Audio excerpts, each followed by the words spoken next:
સમાચારો પર નજર કરીએ। વડોદરાથી સમાચાર છે। સંત કબીર સ્કૂલના સંચાલકોની મનમાની સામે આવી છે। વિદ્યાર્થીઓના એલસી આપવામાં શાળાની આનાકાની, અગાઉના વર્ષના ડિફરન્સના નામે વધુ પૈસા માટે ઉઘરાણી। સંચાલકોએ કહ્યું કે જો પૈસા ભરશો તો જ એલસી મળશે। શાળા સામે વાલીઓએ ડીઈઓને રજૂઆત કરી છે। વાલીઓની કોઈ ફી બાકી ન આવવાથી ડીઈઓને રજૂઆત કરવામાં આવી છે।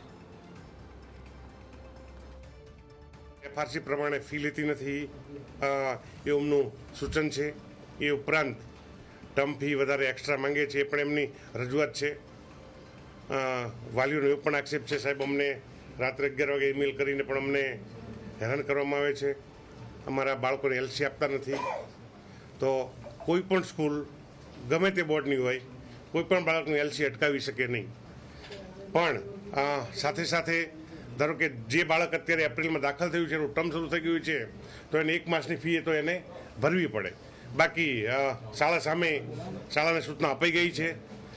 વાલીઓને પણ મારું એવું કહેવું છે, તમે અત્યારે જાઓ અને તમને સહકાર આપશે। જો સહકાર નહીં આપે તો આપણે અગાઉ જેમ સ્કૂલો સામે આપણે પગલાં લીધા, એની સામે પણ આપણે કડકમાં કડક પગલાં લઈશું। સ્કૂલ લિવિંગ સર્ટિફિકેટ માટે એપ્લાય કર્યો હતો, એટલે અમને શનિવારે ફોન આવ્યો કે તમારા બાળકનું પેપર શોઈંગ છે અને ફી સેટલમેન્ટ માટે શાળામાં આવવાનું છે। એટલે અમે લોકો કાલે સ્કૂલમાં ગયા, બધા પેરેન્ટ્સ ગયેલા, 10:30નો ટાઈમ આપેલો હતો।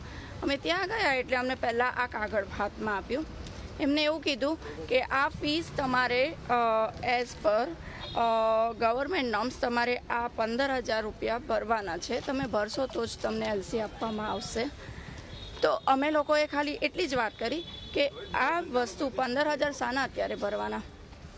ગવર્મેન્ટનો કોઈ બી રૂલ્સ હોય ને એ એપ્લિકેબલ ત્યારે જ થાય કે જ્યારે તમારું સત્ર શરૂ થવાનું હોય, ના કે સત્ર પૂરું થવાનું હોય। આજે મારા બાળકનું રિઝલ્ટ મારા હાથમાં આવી જાય છે ત્યારે તમે એવું કહો છો કે તમારે 15,000 ભરવાના। તમે હવે સ્કૂલમાં જે શિક્ષણનું જે સ્તર છે એમાં મજા નથી આવતી, એના કારણે અમે મારો સન 4th સ્ટાન્ડર્ડમાં ત્યાં છે, તો ત્યાંથી અમે ગઈકાલે એલસી માટે ઇન્સ્ટન્ટ પહેલાં અપ્લાય કર્યું હતું। તો ગઈકાલે એ લોકોએ બોલાવ્યા હતા અમને લોકોને, અમે લોકો ગયા તો ત્યાં અમને એ લોકોએ સીધું એક પેપર આપ્યું છે જેમાં તમારી આટલી ફી બાકી નીકળે છે એ રીતે ભરવા માટે અમને આપવામાં આવ્યું છે પેપર, જે અત્યાર સુધીમાં એમના કીધા મુજબ બધી ફી ભરી છે, તે છતાં તમારી બાકી કેવી રીતે નીકળે છે પહેલાં તો ક્વેશ્ચન એ હતો।